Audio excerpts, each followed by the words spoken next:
Today's January 20th, 2026. I'm on the roof of the Uber family, where we can see that their roof has experienced quite a bit of wind damage, storm damage. I'm going to do a repair attempt on that wind creased and damaged shingle.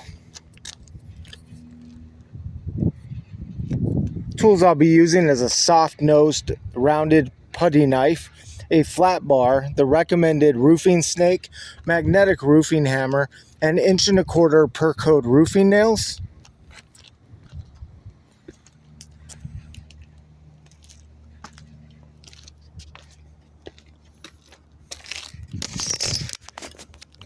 First, I want to get you guys set up so you guys can view the work that takes place. Hopefully that gives everybody an appropriate angle. I believe it should. We're on a good viewpoint here. All right, what we have here is we have a dimensional shingle. The shingle starts here. The shingle ends here. It's been flapping around in the wind. It's got a large crease through it. So what I want to make sure is that it's completely separated from the material that holds it to the shingle books beneath it. It is. Now I need to do the same thing for the 2 books above it. Now in Arizona, these things are hot. They just mat together. These are so thin and brittle that we got to go slow so we don't rip or tear anything.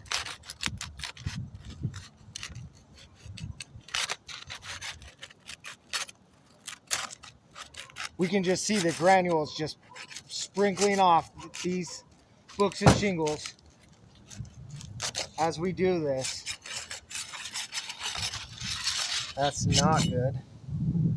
All right, now I'm going to remove the shingle from the decking. We just start on one side. We work our way across.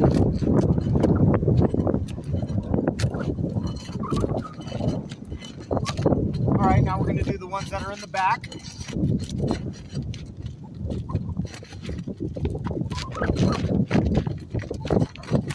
Working from side to side until we can get the shingle free. I'm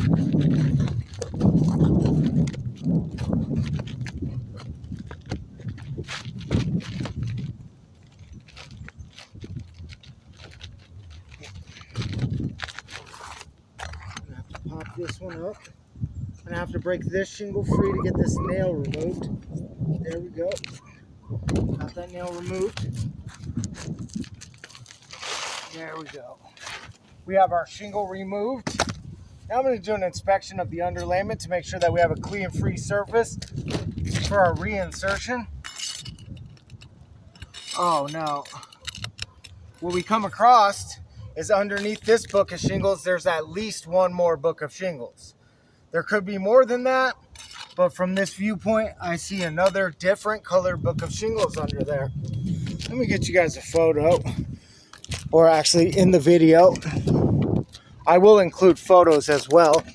But we see if we lift this up, boom, underneath there is a second layer, which makes repairability almost impossible.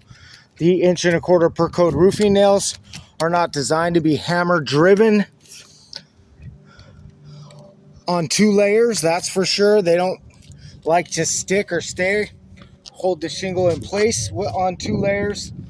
Repairs on 2 layers are just dang near impossible. You can also see this tooth has become completely delaminated. This tooth is partially delaminated. This tooth, 100% delamination. This tooth has maintained its integrity.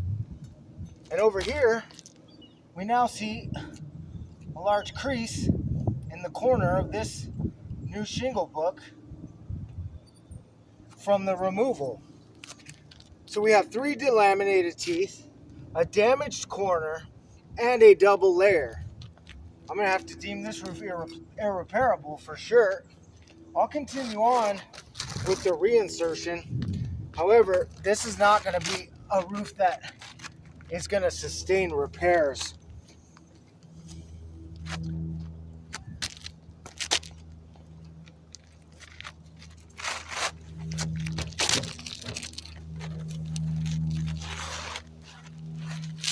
Man, we got all these things going on. We don't even have the shingle back in place.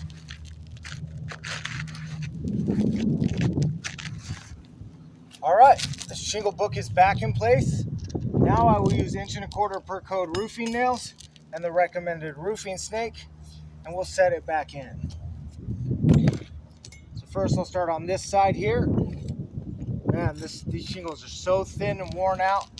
That's what happens when they're on a double layer. They just get roached so much faster.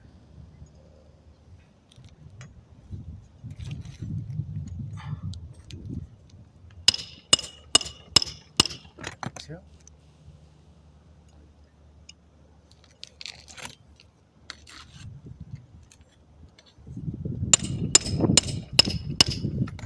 3. All right.